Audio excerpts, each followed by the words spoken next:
Yeah. Ajá. Yeah. Esto es como la lambada, sonidos del gueto, con sangre en la vena, arte. Y si vamos a triunfar con este compás, porque tenemos una manera de rapear. Si te vas a pasar de compás y vas a alargar toda la puta métrica, porque todo esta autodisciplina, pues vamos arreglándola con un poco de flow, temas de poetas como Lope de Vega. Porque si tú tienes una manera, tienes tus maestros. Voy para Marcané, llego a Cueto, voy para Mayarí. De Alto Cedro voy para Marcané, llego a Cueto, voy para Mayarí. Me deshilo el hilo del micro para estar libre.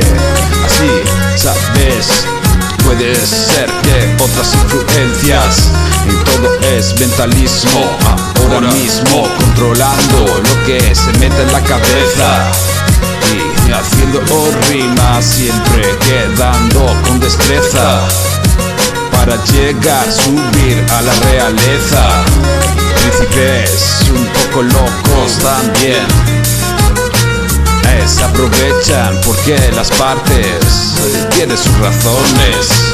No te digo que no, pero sabes mis intenciones. Cambiando chip. Así, ¿cuánto tiempo puedes aguantar en otro lugar sin tener que cambiar? Aunque tengo mis versiones, no cambio tanto con mis pasiones.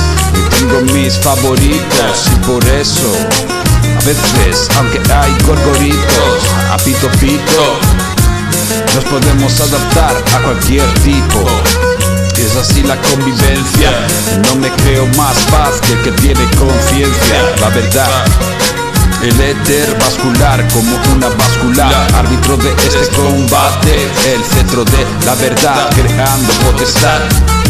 Así que no hay potestad, simplemente llegar como majestad, majestuosamente, majamente. Me tiro aquí como de parapente, de repente, haciendo versos que hacen un creyente.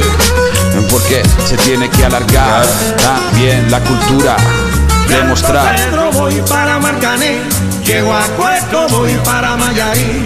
De Alto Cedro voy para Marcané, llego a Cueto, voy para